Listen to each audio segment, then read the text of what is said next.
I'm curious because you guys have been, been doing this for so long. I'd love to hear, at the beginning of the company, how were you finding clients and how are you growing today? So, John, when we started a company, I think it was all the old traditional way where, we were finding through the contacts, leveraging the existing, whatever customers. Yeah, exactly. That was the way. We still do calling, but now we have agents to do the calling. The biggest, I personally believe that typically in the non-AI world, we are not capturing how are we losing money or how much we are losing because we don't know. Whatever the AI does, we keep comparing the accuracy. Okay. Now, what we have seen is typically, if you use leverage AI in our solution, our understanding is, especially in the maintenance piece, the unplanned maintenance goes down by 30%, which means that overall your operational capability increases by 25%.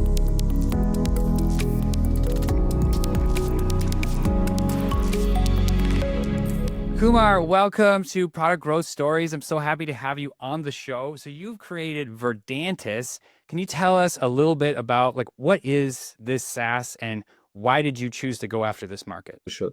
Thank you for having me, John. It's a pleasure. First, a very happy new year. Hope Happy New Year. the last week was good. You had a good time. So, John, I think the company started almost 20 years back. Okay. And Yeah. the journey is very simple. See, I think we talk today about AI and data, but that's the time 20 years back where the manufacturing and the companies were talking about they have a lot of data and they were thinking how to get it clean, how to get it standardized. And that's where the journey was. We had a first meeting. I remember traveling to, with the founders traveling to US, meeting someone, and they said, we have a lot of data. Can you help us? That's how the company started. Okay. And now the journey has been almost 20 years. The biggest piece what has happened in last 2 years is, and I'll be honest to you, is with the AI coming in, AI was there, Yeah. but now is something what we have transformed ourselves to become an AI super agent for MRO. Okay. So it is amazing. I think I'll be, people talk about everywhere that, we've been using AI for long years. Yes, all that. But I'll be honest, last 2 years has been a great journey, great transition for us, where we also moved from becoming a services or a product company or a SaaS company to a really AI super agent for MRO. That's amazing. And so just for people who don't know, so MRO, we're talking about manufacturing world. We're talking about maintenance, repair, Yes. operations. Yes. Yeah. And for a while, I lived in this in another life. So I have some idea of the incredible work it takes to get someone to do the same thing every day and to manage, do we have the repair parts and we don't have too much capital allocation to, these problems that never happen and so forth. And I'd love to hear especially if we're talking about AI, what's a new thing that you can do if you work in manufacturing or if you work in operations that you can do with AI and Verdantis that you couldn't do 3 years ago? That's my favorite question. Happy to answer that. This is what we do. So as I said, Yeah. it is for us also to learn and make these changes. So what has happened, John, is especially what we were not able to do 3 years back and what we are able to do. So I'll give a very simple for people to understand. In a manufacturing unit, you have you have any machine. Okay. Now the fundamental starts with how do you ensure you capture or monitor the health of that machine. Okay. So that's the first one. Second is when you monitor the health, obviously, everybody gets fall sick, you and me, same as machines. So they will also fall sick. So how do you ensure that the repair is taken care? And when you're doing a repair, the right amount of spare parts are there. Okay.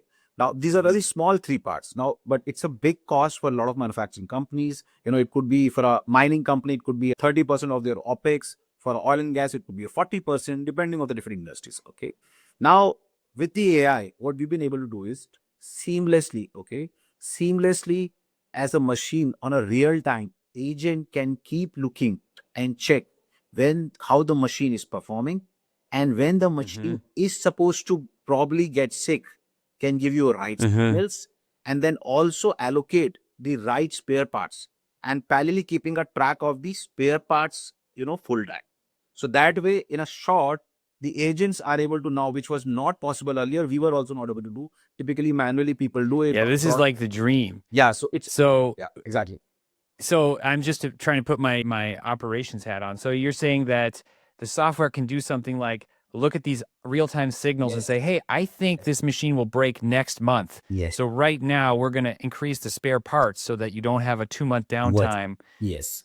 Yes. And the good part, John, is that in a normal world, it's a manual thing. People do static. It's a AI, right? it can do continuous monitoring. Okay. And that's where, so when it's first is doing continuous monitoring on the machine, at the same time, it is also seeing your inventory, that it is right, wrong, understock, overstock, and where it really helps you save money. That's the case. So that's how the complete seamless process. Earlier, it was not possible, to be honest. The data was there, but it was, a lot of silos, very different way, but practically almost impossible. We had a lot of solutions. Now with the AI, because the agents can keep working, they can think on their own, it is possible. And I'm also just imagining using this. So I'm curious, how difficult is it for you to ingress all the data from all these different machines? I imagine every machine, not all of them have a standard that is used right.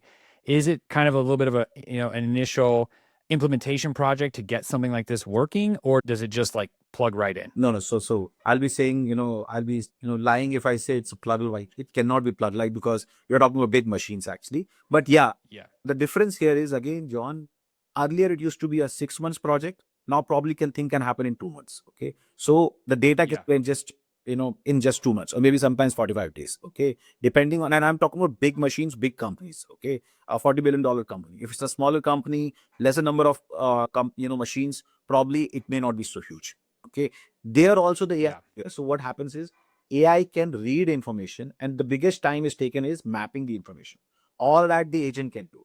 Okay. Whether you use MCP, other areas, all that is possible now. Earlier it was not. I love that. And so I'm sure, especially after 20 years in this game, do you have a good sense of when you take a company that's sort of doing things the traditional way and you start applying these principles? Like, what does that look like in terms of OpEx savings? Because I imagine that's the point, right? That's the attractive point, is at the end of the day, the CFO will love this kind of play. Yes, sir. So, John, I think there are two fronts, and we have done our analysis and based on our customer discussions. What happens is typically, with this, if they really are able to, a company doing a traditional way first, the challenges are, or maybe the way it looks is, they will take 2 years, 3 years. The accuracy is pretty poor. Then there's no way to really have a understanding how much it is costing, or how much is going to be a loss, a biggest piece. Okay. The biggest, I personally believe that typically in the non-AI world, we are not capturing how are we losing money or how much we are losing, because we don't know. Whatever the AI does, we keep comparing the accuracy. Okay. Now what we have seen is typically, if you use leverage AI in our solution, our understanding is, especially in the maintenance piece, the unplanned maintenance goes down by 30%. Okay. Which means that overall your operational, capability increases by 25%. Okay. That also includes Yeah. that You're going to get inventory goes more like a one. capacity in your Yes, factory. exactly. Yeah. So one thing goes down because now you can plan better, which also means that you can operate the plants better and a longer time, because predictability is high. Okay. And that also saves money on the inventory piece, which is around in the 15 to 20%. Okay. Which is a real number. So that I'll give, Yes. I'll just not share a name, but one of the customers, big time customers, the reason they started talking to us was they did some analysis and they lost 100 million because of that. Okay. Unplanned thing happened. They had nothing Yeah. to do. They have to order something, all these people. And Yeah. that's how the case. Now, Yeah, and if it's a critical part, if you're losing a critical part, in the worst case in this scenario is it's like a critical part for like a rush job for a key customer, yes. and then like they're mad at you, you're so much stress and it's really difficult. Yeah. And you have to buy them. And typically what happens, John, is that it is all this, everything is there in the maintenance guy's head. Okay. So it's all manual, everything is in the mind. There is no, documentation. So it's pretty bad. And typically people do is that they don't stock out the critical part, but they overstock it, and big time overstock it. Mhm. And that's Yeah. where they unlock a lot of money. Yeah. And it's kind of, it makes sense. Like, I never want this to happen again. So we're going to buy 20 of them and we're going to put them in the space over there in the factory. Yeah. Yeah. Because if And something then they happens, will degrade. shout at me, maintenance is what after my life, what will happen? So they want to make life there simpler. That's how it is. Yeah, that makes a lot of sense. And I'm curious because you guys have been, been doing this for so long. I'd love to hear, at the beginning of the company, how were you finding clients and how are you growing today? Okay. So, John, when we started a company, I think it was all the old traditional way where, we were finding through the contacts, leveraging the existing, whatever customers. Yeah, exactly. That was the way, I'll be honest, that's how we did it, business, references and all. Okay. But now things have changed. So I'll be happy to share, like we still do calling, but now we have agents to do the calling. Okay. And it works. Mhm. The agents call, they get meetings, all that is cool.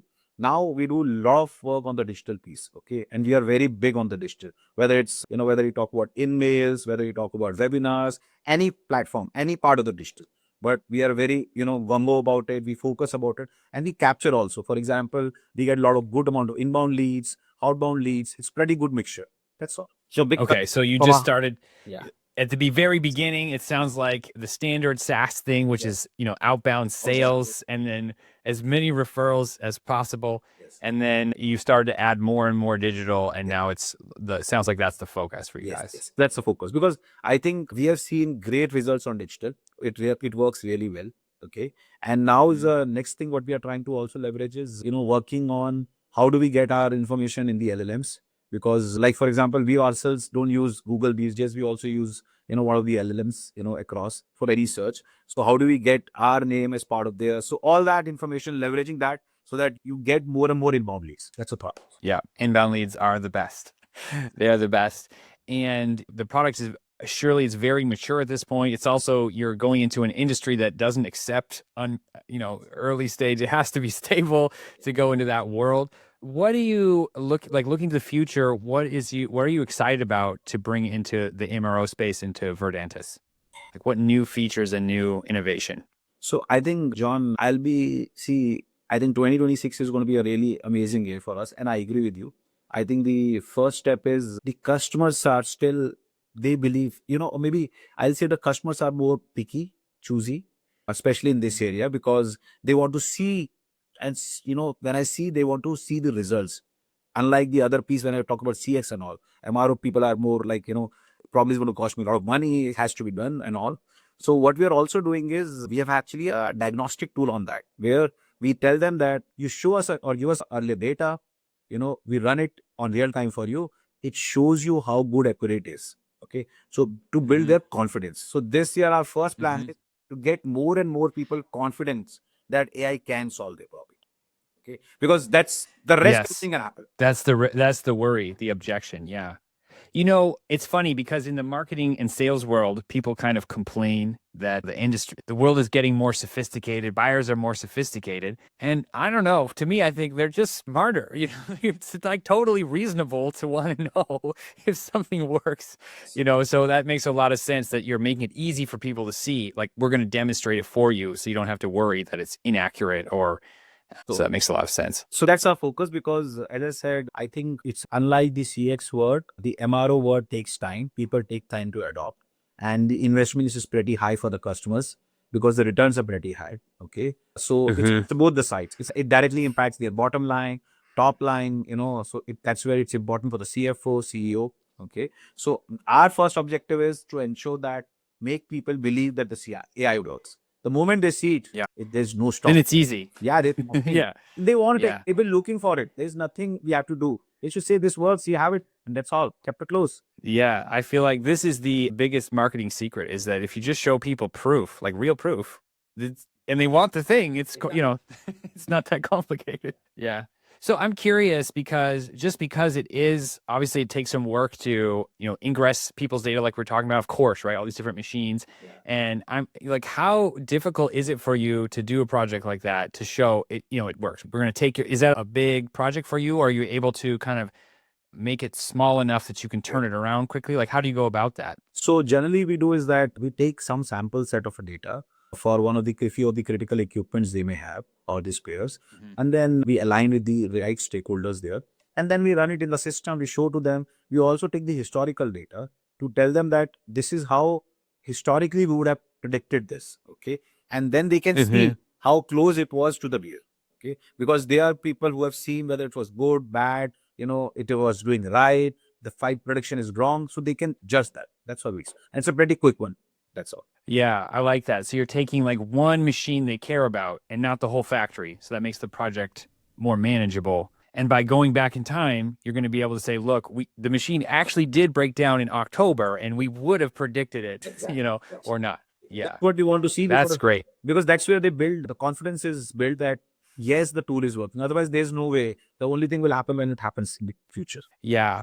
And I'm just curious, just because of my connection to the manufacturing world, is the buying process different in the manufacturing world than, say, other SaaS, or is it very similar?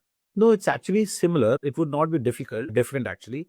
But John, what happens is it's slightly sometimes be more, longer, okay, or elongated. Because as I said, the personas of people we are working or talking, they are not the first mover or first believer of AI or the technology itself. Mm-hmm. So that's Mm-hmm. all. The rest, I think the buying cycle is almost similar. That's not the case. That's what our observation is. Okay, love it. So, what do you think, like, as we wrap up, what do you think the biggest opportunities are for AI SaaS companies now? Like, I think everyone knows they feel like they have to, like, people I talk to, they feel like they have to make it AI now.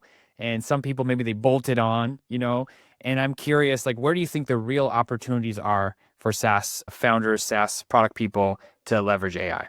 So that's a very good question, John. So I think the opportunities are across. Okay. So I'll give three, ideas at least the way I see. One big opportunity is for any SaaS founder is you and me. How do we live our day? Whatever is required, everything can be done by AI agents. Simple. Chapter closed. There's nothing. Like, for example, I believe to run a business, you need one person and a dog, and the rest everything can be run by the agents. Okay. So and then you can break it, they're all opportunities. Okay. So that's the first piece. That's the way I see it. The second piece, John, the way at least I see based on my experience and how the world will evolve, I think, I strongly believe is SaaS will cease to exist, and that's where the AI agents will come out. Okay. That transition will happen. Okay. Whether it'll happen. Where it gets more generalized, you mean? So instead of specific solutions, it's one massive agent thing. Agents. Yeah, so the platforms will come up. A lot of companies will start having the platforms. So a lot of SaaS companies will cease to exist. Okay, like you'll talk about procurement. A lot of things can happen with agents. Okay, now you don't need That's a good example. Yeah. procure to pay solutions. A lot of sourcing will get so intelligence. That's the reality. So that's a ton. At least I see. Whether it will happen 5 years, 10 years, I don't know, but that's bound to happen. And I think that's where people are trying to, as you said, trying to get AI on the top here, there, in the SaaS company, but they have to think natively, then only things will happen. Otherwise, they will cease to exist. That's how the second piece. So that's how I see. Yeah.